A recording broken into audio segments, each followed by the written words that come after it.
அண்ணே வாங்கண்ணே, சூடாக சமோசா சாட்டு நல்லா சூப்பராக இருக்கும். நாம் 2 பேரும் வாங்கி சாப்பிட்லாம். என்கிட்ட காசு இல்லைப்பா. நான் எல்லாம் எந்த சமோசா சாட்டும் வாங்கி சாப்பிடல. உனக்கு வேணும்னா நீ போய் வாங்கி சாப்பிடு. வான் தம்பி, நான் இருக்கிறப்போ நீ எதுக்கு நான் கவலைப்படுற? உனக்கும் சேர்த்து நானே பில்லு கொடுக்குறேன். வா 2 பேரும் போய் சாப்பிடலாம். ஐயோ சாமி, எனக்கு உன் சகவாசமே வேணாம்ப்பா. நீ நைஸாக என்னை மாட்டி விட்டுட்டு எஸ்கேப் ஆயிடுவ. நான் எல்லாம் உன் கூட எங்கேயும் சாப்பிடவே வரல. ஆளை விடு. இப்போ நீ என் கூட வந்து சாப்பிட்ற, அவ்வளோதான் சொல்லிப்புட்டேன். ஆமாம் அண்ணே, சூடாக சமோசா சாட்டு 2 பிளேட் போட்டு கொடுங்க. நல்லா காரசாரமாக மசாலா தூக்கலாக இருக்கட்டும். 2 பிளேட்டா? சரி தம்பி, போட்டு தரேன். ஒரு பிளேட் 30 ரூபா. ஆஹா, அப்படியாண்ணே, பரவாயில்லண்ணே. 2 பிளேட் கொடுண்ணே. நல்லா இருந்தால் இன்னும் நிறைய வாங்கி சாப்பிடுவோம். எனக்கு மசாலா சாட்னா ரொம்ப பிடிக்கும். சீக்கிரமாக போட்டு கொடுண்ணே. நான் இந்த கிராமத்தில் இந்த மசால் சாட் கடை இன்னைக்கு தான் போட்டிருக்கேன். நீங்கள் சாப்பிட்டு பார்த்துட்டு நல்லா இருக்கான்னு சொல்லுங்க. வடக்கன்ஸ் கிட்ட மசால் சாட் வாங்கி சாப்பிட்டா நல்லா சூப்பராக இருக்கும். உன்னை பார்த்தா இந்த ஊர்க்கார மாதிரி தான் தெரியுற. நீ ராமு பையன் சோமு தானே? அட ஆமாங்க ஐயா. எப்படிங்க ஐயா கண்டுபிடிச்சிங்க? நான் ராமு பையன் சோமு தான். நான் வடக்கன்ஸ் கிட்ட மசாலா சாட்டு எல்லாம் எப்படி பண்ணுறதுன்னு கற்றுக்கிட்டேன். அவங்க கடையில் நான் 2-3 வருஷமாக வேலை பார்த்துட்டு இருந்தேன். அவங்க பண்ணுற எல்லா விஷயமும் எனக்கும் தெரியும். அதான் இப்போ நானே கடை போட்டுருக்கிறேன். வாசனை எல்லாம் ரொம்ப சூப்பராக இருக்குது. வாசனை அப்படியே மூக்கை தொலைக்குது. டேஸ்ட்டும் நல்லா இருக்குன்னு தான் நினைக்கிறேன். சீக்கிரமாக பிளேட்டை ரெடி பண்ணி கொடுப்பா. ஆஹா, ஓஹோ, சமோசா சாட்டு ரொம்ப சூப்பர்ண்ணே. பரவாயில்லண்ணே, நீ ரொம்ப நல்லா பண்ணியிருக்க. நான் இந்த மாதிரி சமோசா சாட்டு எங்கேயுமே சாப்பிடல. எனக்கு இன்னும் ஒரு பிளேட் கொடுண்ணே. பரவாயில்லடா சோமு, நீ ரொம்ப நல்லாவே சமோசா சாட் பண்ணியிருக்க. நீ இந்த கிராமத்தில் நல்லா ஃபேமஸாக வந்துடுவ. இன்னும் கொஞ்ச நாளில் உன் கடை ரொம்ப பாப்புலராக ஆக போகுது. நீ வேணா பாரு. அண்ணே, சமோசா சூப்பரு, டேஸ்ட்டு அல்டிமேட். எனக்கு இன்னும் ஒரு 4 பிளேட் கொடுண்ணே. இன்னைக்கு நான் நிறைய சாப்பிட போகிறேன். உன் கடையே காலி பண்ண போகிறேன். நீ வேணா பாரு. எனக்கு ரொம்ப சந்தோஷமாக இருக்குது. நானும் என் கடை ஓடுமா ஓடாதான்னு ரொம்ப பயந்துட்டு இருந்தேன். நீங்கள் 2 பேரும் நான் போட்ட சமோசா சாப்பிட்டு சூப்பராக இருக்குன்னு சொல்லிட்டீங்க. இனிமேல் எனக்கு எந்த கவலையும் இல்லை.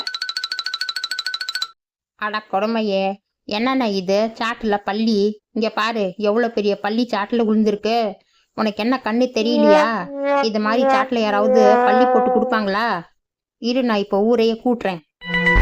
என்னது, சாட்டில் பள்ளியா? என்ன தம்பி சொல்கிற நீ? நான் ரொம்ப கவனமாகவும் சுத்தமாகவும் தானே பண்ணேன். எப்படி இப்படி நடக்கும்? என் கண்ணை என்னாலேயே நம்ப முடியலையே. அண்ணே, நான் இப்போ போய் போலீஸ் ஸ்டேஷனில் கம்ப்ளைண்ட் பண்ணேன்னு வச்சுக்கோ. உன் கடையை இழுத்து மூடிட்டு உன்னை உள்ளே போட்டுருவாங்க. என்ன நான் சமையல் பண்ணுற? நீ இப்படி தான் கவனம் இல்லாமல் சமைப்பியா? தம்பி, நீ அப்படியெல்லாம் ஒன்றும் பண்ணிடாதப்பா. நீ சாப்பிட்ட சாட் மசாலாக்கு காசு கூட கொடுக்க வேணாம். வேணும்னா நான் கூட உனக்கு கொஞ்சம் காசு கொடுக்குறேன். நீ அப்படியெல்லாம் ஒன்றும் பண்ணிடாத. நான் இப்போ தான் புதுசாக கடை ஆரம்பிச்சிருக்கிறேன். இது வெளியே தெரிஞ்சா யாருமே என் கடையில் வந்து வாங்கி சாப்பிட மாட்டாங்கப்பா. தயவு செஞ்சு நீ இங்கேருந்து கிளம்புப்பா. டே சோமு, எனக்கு வயிறெல்லாம் கொமட்டுற மாதிரி இருக்குடா. ஏதாச்சும் உசுருக்கு ஆபத்து ஆகிட்ட என்னடா பண்ணுறது?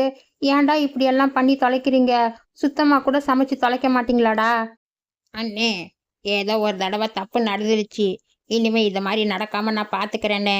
ஒரு தடவை என்னை மன்னிச்சு விட்டுடுங்கண்ணே. நீங்கள் முதல்ல இடத்த காலி பண்ணுங்கண்ணே. டே கருவாயா, சும்மா இருந்த என்ன மசாலா சாட்டு சாப்பிட்லான்னு கூட்டிகிட்டு போய் இப்படி பள்ளி உளுந்த மசாலா சாட்டு சாப்பிட வச்சுட்டியாடா. எனக்கு வயிறெல்லாம் ஒரே கலக்கா கலக்குது. வாந்தி வர மாதிரி இருக்குது, தலை சுற்றுற மாதிரி இருக்குது. இப்போ நான் என்னடா பண்ணணும்? உடனே என்ன ஹாஸ்பிட்டலுக்கு கூட்டிகிட்டு போடா. நான் செத்துடுவேன் போல இருக்க. அண்ணே, சும்மா ஓவர் ரியாக்ட் பண்ணாதண்ணே. அது பள்ளியே இல்லை, அது லப்பர் பள்ளி. என்கிட்டையும் காசு இல்லைண்ணே. நான் சும்மா அப்படி பள்ளி விழுந்த மாதிரி நடித்து அவங்ககிட்டயே காசை ஆட்டை போட்டுக்கிட்டேன். ஆட்டையை போட்டுக்கிட்டேன். பார்த்தியா? இது நீ நிஜன்னு நம்பிட்டியா? அதெல்லாம் ஒன்றும் பயப்படாதண்ணே. இந்தாண்ணே, நீ கொஞ்சம் காசு வச்சுக்கோ, நல்லா என்ஜாய் பண்ணுப்போ. அட பாவி, நீ இப்படி ஒரு பிளான் வச்சிருக்கிறதே எனக்கு தெரியாதடா. நான் நிஜமா பள்ளி விழுந்துச்சுன்னு சொல்லிட்டு எனக்கு உடம்பெல்லாம் எப்படி எப்படியோ ஆகுது.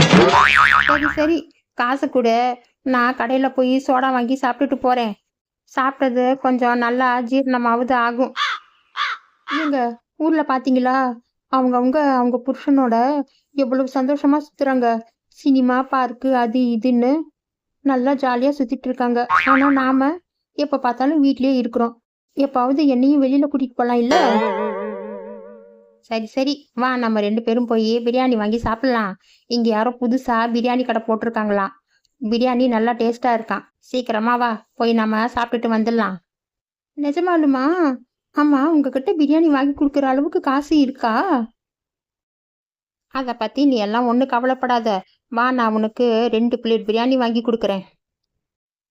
ஆமா, புதுசா பிரியாணி கடை போட்டிருக்கீங்களே, புதுசா வர கஸ்டமர்ஸ்க்கு எதுவும் ஆஃபர் எல்லாம் கிடையாதா? Buy one get one offer, 50% offer அப்படியெல்லாம் எதுவுமே கிடையாதா? தம்பி, பெரிய பெரிய ஹோட்டலில் தான் அது மாதிரி ஆஃபர் கொடுப்பாங்க. இது சின்ன கடைப்பா. நான் ஒரு பிரியாணியை 150 ரூபாய்க்கு தான் விற்கிறேன். நீ வேணா ஒன்று பண்ணு, ஒரு 10-20 ரூபா குறைச்சி கொடு.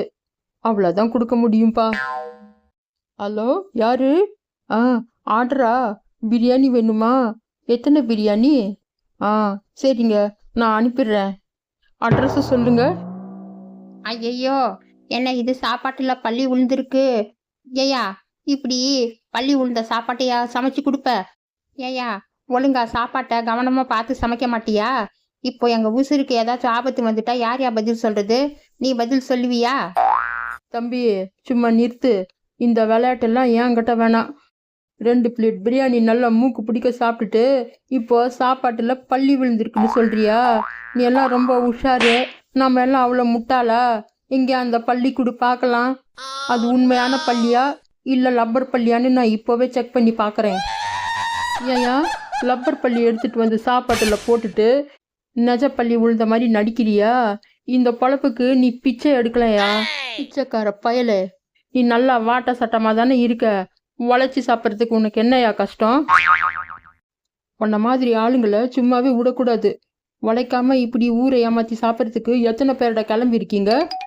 உன்ன மாதிரி ஆளுங்கள் எல்லாம் சும்மாவே விடக்கூடாது. நீ எல்லாம் இந்த நாட்டுக்கு ஒரு கேடு. ஐயா, அவரை விட்டுடுங்கய்யா, அவரை ஒன்றும் பண்ணாதீங்க. அவங்க எவ்வளோ காசு கொடுக்கணுமோ அது நான் கொடுத்துட்றேன். இந்த மாதிரி ஆளுங்க கிட்ட எல்லாம் ரொம்ப ஜாக்கிரதையா இருந்துக்கோமா. இவங்க எல்லாம் ரொம்ப டேஞ்சரு. ஐயா, உனக்கு பிரியாணி வாங்கி கொடுக்க துப்பு இல்லைன்னா எதுக்கையா கடைக்கு கூட்டிட்டு போன? அதுக்காக அங்கே போய் லப்பர் பள்ளி போட்டு நாடகம் ஆடுறியா? உன்ன மாதிரி ஆளையெல்லாம் பார்த்தாக்கவே எனக்கு பிடிக்கலையா? ஏன் இப்படி பண்ணிட்டு இருக்க? ஒழுங்கா உழைச்சி சம்பாதிக்க மாட்டியா?